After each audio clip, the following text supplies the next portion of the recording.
daun pisang dicoper dan daun-daun yang lain. Ini berbagai macam jenis daun dicoper, kemudian dimasukkan ke dalam drum atau tong atau plastik. Agar tidak busuk, maka kita harus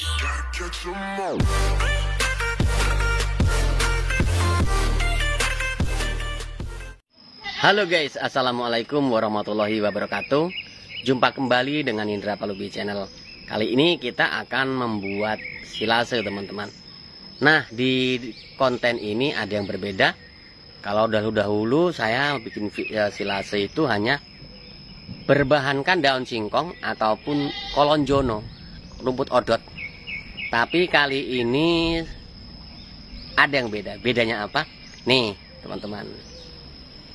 Jadi bahan-bahan yang digunakan oleh Mas Bayu ini, pertama itu daun pisang, ya, daun pisang.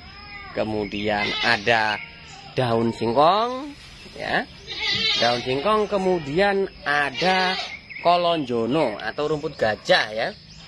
Kemudian ada ini jambon. Jambon itu batang kayu ini, guys. Batang kayu jambon. Kemudian ada coklat atau kakao, daun kakao, ya. Kemudian ada randu, kapuk, ya. Kemudian ada apa ya, tebon jagung. Mas, semua bahan-bahan kita ini beli atau gimana, Mas? Ini dari kebun, Mas. Dari kebun, ya? Iya, dari kebun sendiri. Kadang juga ada dari saudara-saudara. Artinya nggak ada yang beli bahan-bahan ini, ya? Nggak ada, Mas. Untuk dicari mudah, Mas, ya? Alhamdulillah sangat mudah. Nah, ini nanti saat pembuatan ada penambahan bahan lain nggak, Mas? Ini kita lihat bahannya dulu, Mas. Oh gitu, ya? Nah, kita lihat bahannya dulu. Kalau memang ada penambahan bumbu-bumbu lah bahasanya. Ya. Ya ada. Kalau bahannya sudah cukup, ya murni aja. Murni aja, ya? Iya. Oke, kita nanti lanjut bikin ini, Mas, ya? Ya, siap. Kita mulai mencoper atau menggiling atau mencacah, ya, teman-teman. Yang pertama adalah daun singkong. Ini daun singkong bisa untuk jenis daun singkong racun ataupun daun singkong makan. Kalau di silase seperti ini bebas, teman-teman, ya, karena racunnya akan hilang dengan sendirinya. Kemudian ini daun pisang.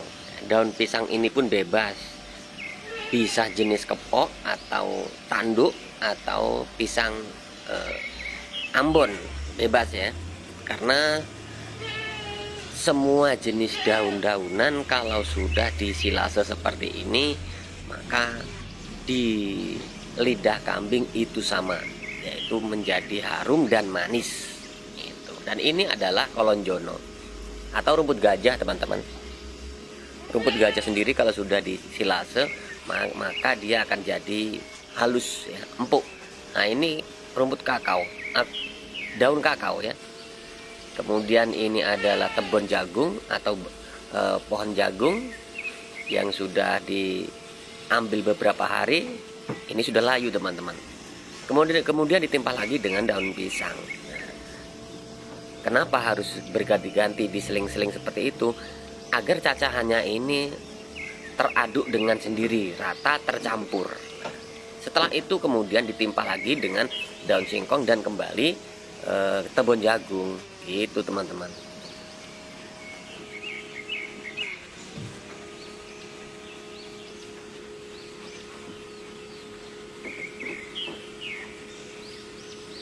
Jadi bahan-bahan untuk dijadikan silase itu semua jenis hijau-hijauan yang tidak berlugut, yang membahayakan ternak, itu bisa dibuat silase.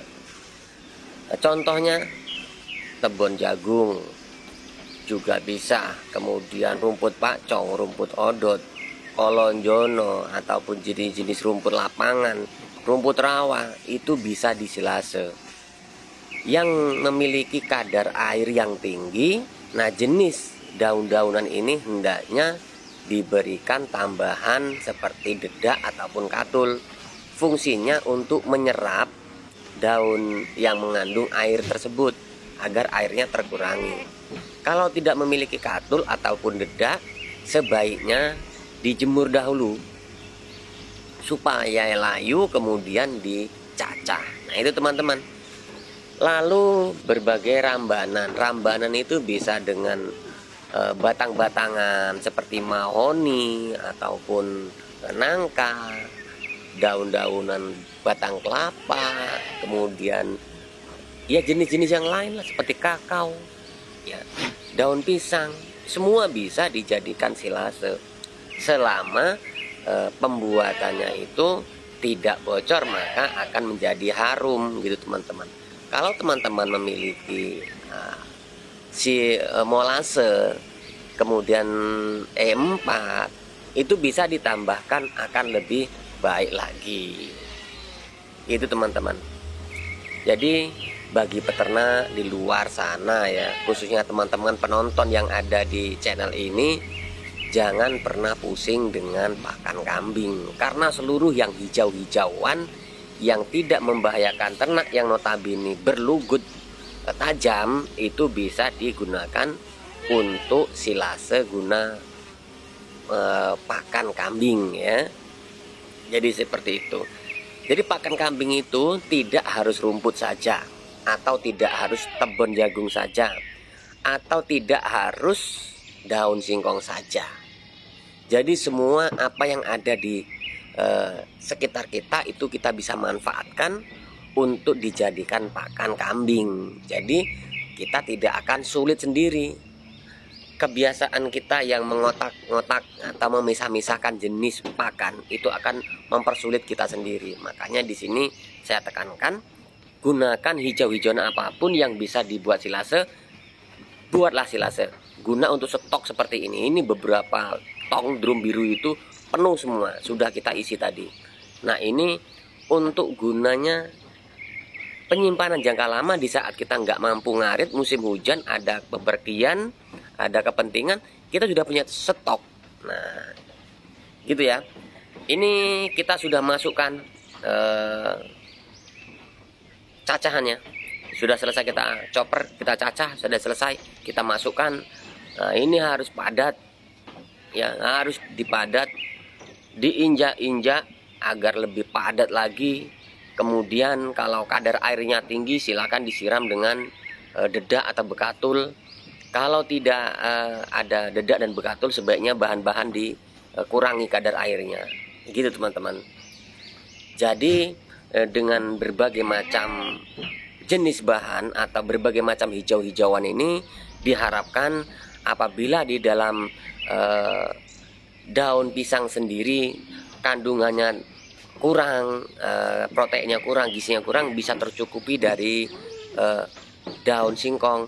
Kalau daun singkongnya ada yang kurang kandungannya, bisa dicukupi dengan tebon jagung. Kalau tebon jagungnya ada yang kurang kandungan gizinya atau proteinnya, bisa dihandle, bisa dicukupi, bisa dilengkapi dari daun-daun nangka. Jadi semakin lengkap bahan yang kita chopper, yang kita silase, maka hasilnya akan maksimal.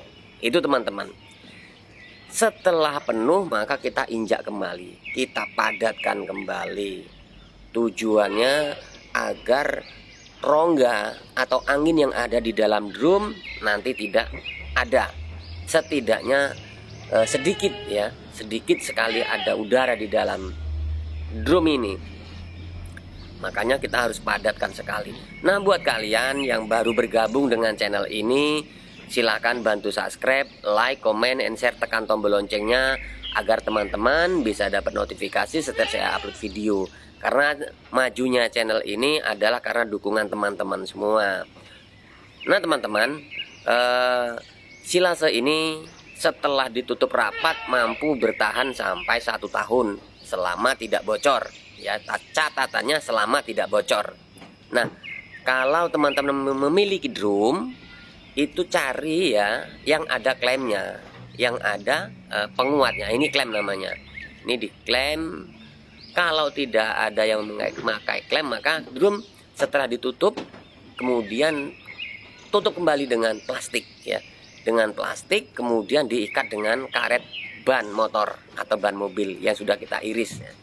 Kalau sudah seperti ini teman-teman, ini kita simpan mampu bertahan sampai 1 tahun. Dan ini setelah disimpan seperti ini bisa disajikan berapa hari, berapa bulan ya. Ini bisa disajikan setelah 7 hari. Karena setelah 7 hari fermentasi alami ini terbentuk dengan sendirinya.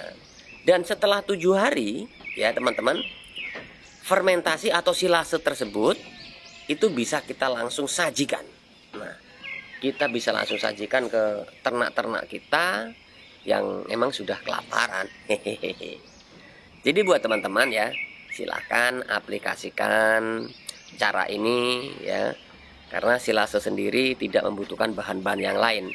Jadi tidak membutuhkan molase, tidak membutuhkan E4, tidak membutuhkan garam, tidak membutuhkan yang lain-lain. Tapi ini ada tapinya guys. Kalau mau ditambahkan bahan-bahan tersebut, itu lebih baik, lebih bagus lagi mutu dan kualitas silase tersebut. Maka namanya sudah menjadi fermentasi lengkap. Gitu teman-teman. Jadi teman-teman bisa perhatikan daun-daunan hijau-hijauan apapun kalau sudah disilase, kambing makannya lebih lahap, dia lebih senang. Karena di sini lebih empuk, lebih halus, lebih lunak, dan yang paling penting lebih harum, ya. Kandungan protein gizinya yang ada di daun-daunan tersebut menjadi 2 kali lipat, atau kata senior-senior bisa menjadi berapa kali lipat gitu ya. Karena kita juga mesti tahap belajar dari senior-senior, makanya kita informasikan ke teman-teman semua, gitu guys.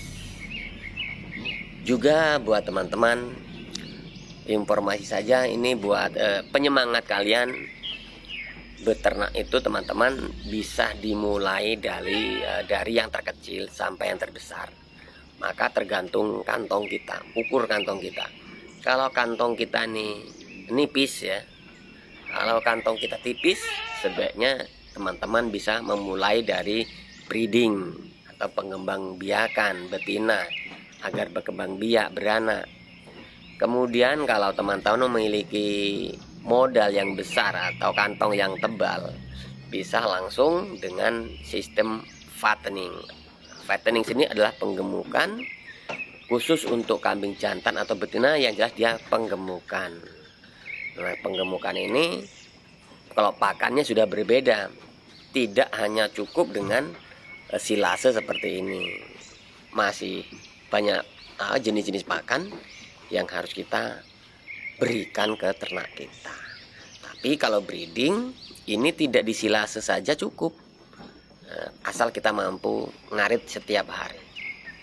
Ngambil hijauan daun singkong atau tebon atau rumput atau pacong, kita sajikan langsung nggak masalah ya, setiap hari ngarit itu pun sudah cukup. Tapi kalau penggemukan itu berbeda, harus ada penambahan ampas tahu ataupun onggo, ada yang namanya bungkil, ada yang namanya konsentrat, obat-obatan harus tercukupi. Kalau tidak tercukupi maka hasilnya kurang maksimal. Beda dengan breeding seperti ini. Nah, buat kalian yang masih ragu-ragu, sekarang jangan ragu lagi, karena wilayah kita ini pasti memiliki limbah-limbah pertanian atau limbah-limbah produksi yang bisa kita manfaatkan guna untuk dijadikan pakan kambing yang kita pelihara. Mungkin sedikit informasi ini bermanfaat untuk kita semua teman-teman. Kalau memang bermanfaat silahkan diaplikasikan, dikerjakan, ditiru. Kalau tidak bermanfaat silahkan abaikan saja. Kami hanya berbagi informasi yang kami harapkan ini bisa membawa manfaat untuk teman-teman semua.